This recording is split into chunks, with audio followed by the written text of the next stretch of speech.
Il controluce in campo artistico è l'effetto ottenuto su un soggetto quando lo si illumina da dietro. Si definiscono i bordi e rimane un'urna. Un'urna da riempire di colori che spicchino sul nero dell'ombra. Sappiamo che però gli oggetti che illuminiamo non sono solo nostri, devono essere di tutti e per questo sta a ognuno di noi aggiungere una punta di inchiostro colorato.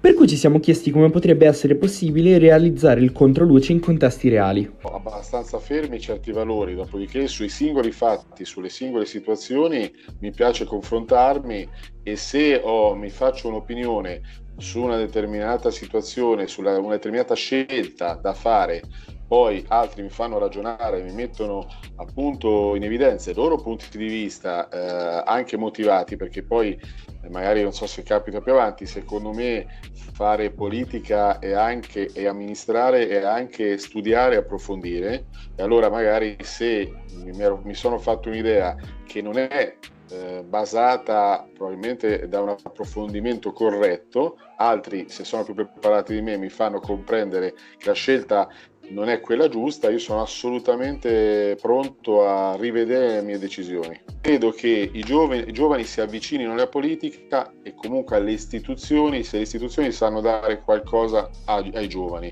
e sanno, come dire, indicare alcune traiettorie.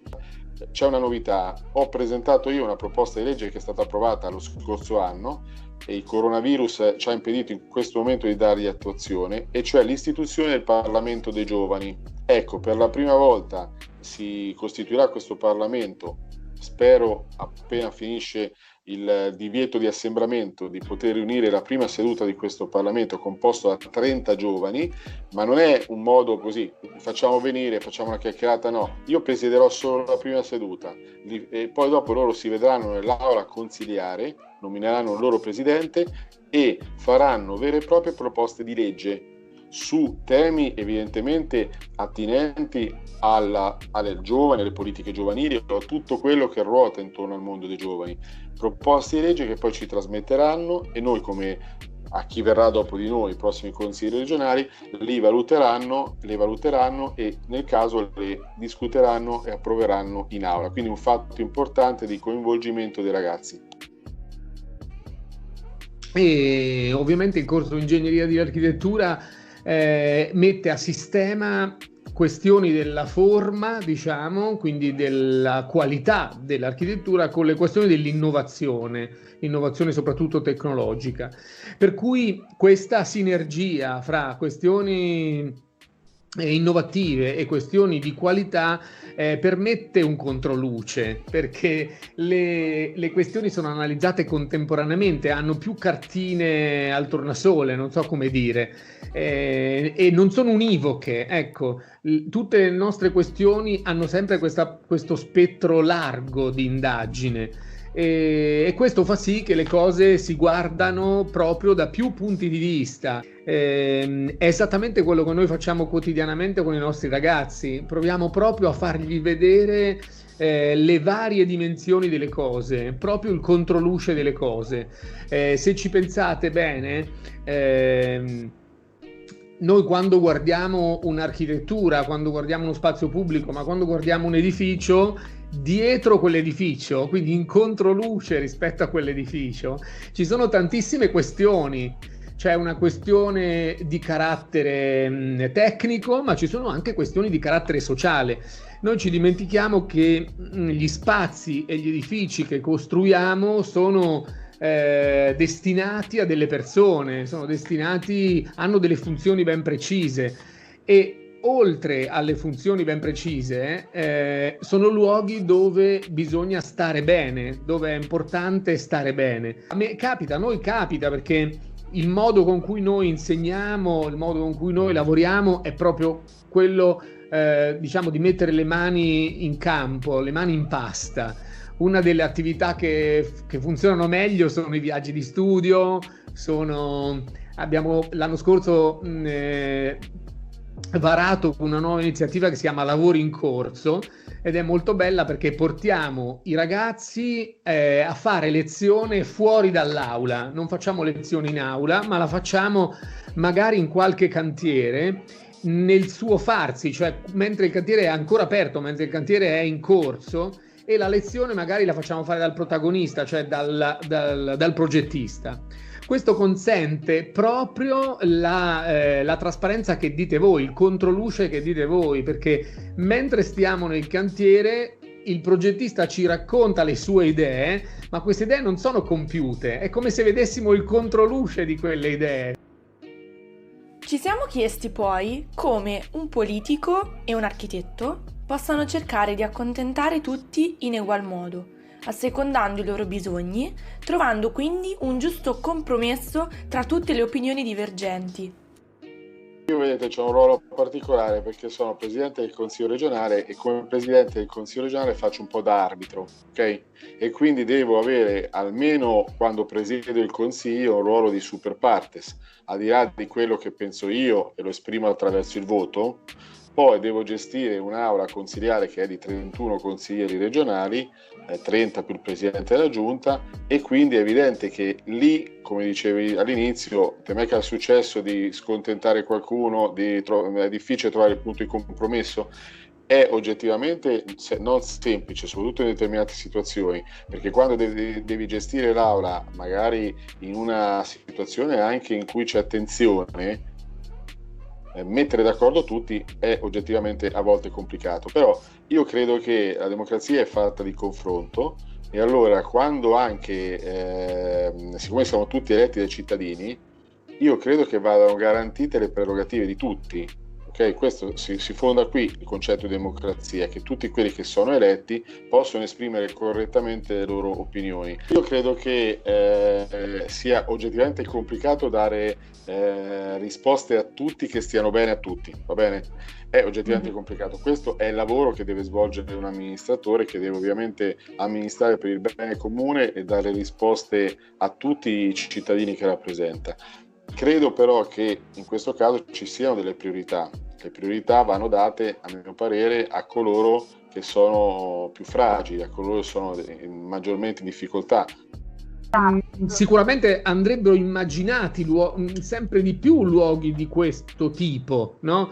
Luoghi adatti all'utilizzo di persone di natura diversa e capaci di interagire. Ecco, questo secondo me è una cosa molto importante, la capacità di un luogo di essere disponibile all'interazione, e stimola all'appartenenza, all'identificazione, no? E quindi alla cura, perché poi tutto da lì parte. Se io sento un luogo come mio, lo riconosco come luogo della comunità, certamente lo curo, certamente lo tratto bene. Perché sembrerebbe che la progettualità sia solo una progettualità dall'alto, no? Ecco, invece non è così. Come dicevo prima, la cura è una cura trasversale a tutte le scale. C'è una progettazione dall'alto, quindi è fatta, diciamo, in maniera tradizionale, eccetera, ma c'è anche una progettazione dal basso. Ci sono dei luoghi nel mondo strepitosi, sia di scala gigantesca sia di scala molto ridotta, che sono luoghi la cui progettazione viene dal basso, viene da persone come voi interessate ad un progetto, e questo progetto viene proposto alle autorità e piano piano prende corpo. Un rinascimento culturale è possibile già in atto, città gremite di persone che interagiscono e si completano. Saper conciliare però la gestione delle città e la loro cura a volte è un lavoro complicato, soprattutto in un periodo come questo, ma i modi di farlo ci sono e per questo ci siamo chiesti come poter prenderci cura dei luoghi dove viviamo e come ciò possa essere benefico per tutti noi.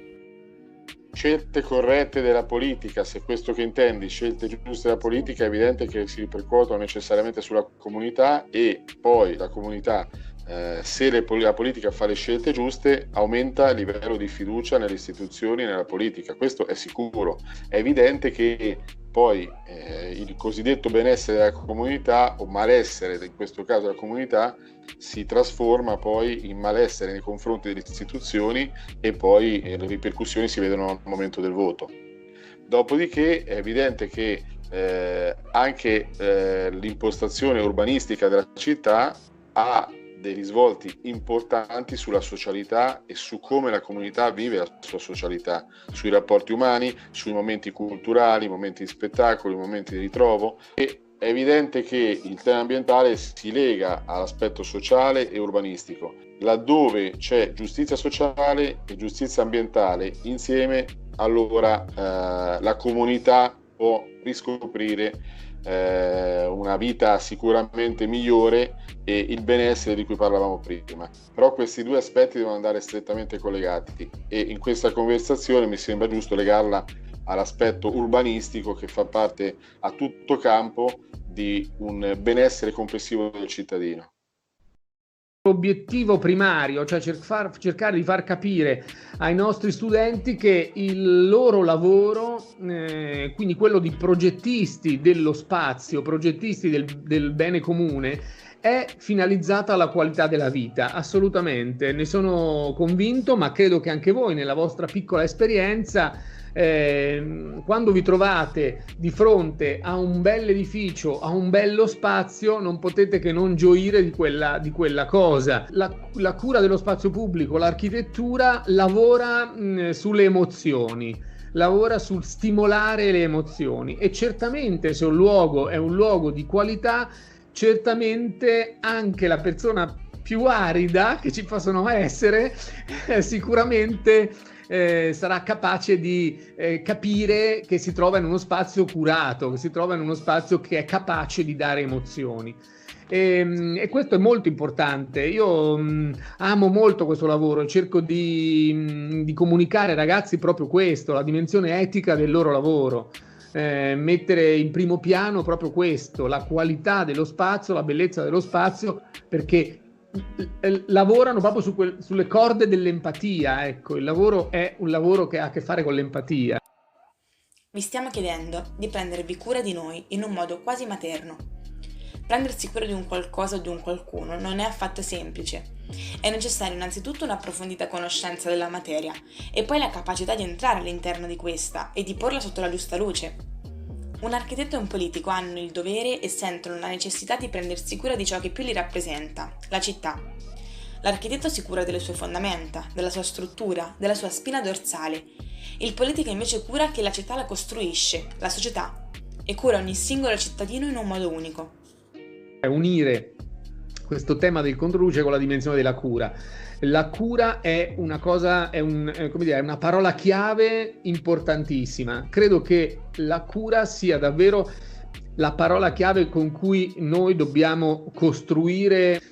Credo che la cura sia importante a tutte le scale, a tutte le scale dello spazio, insomma, dalla piccola scalinata che collega uno spazio ad un altro fino alla grande piazza pubblica, insomma. Più questi luoghi sono curati, di nuovo, più saremo educati a riconoscerli, educati a viverli, perché la cura secondo me è un'attitudine, non so come dire, no? Cambia la scala, ma la cura è la stessa secondo me.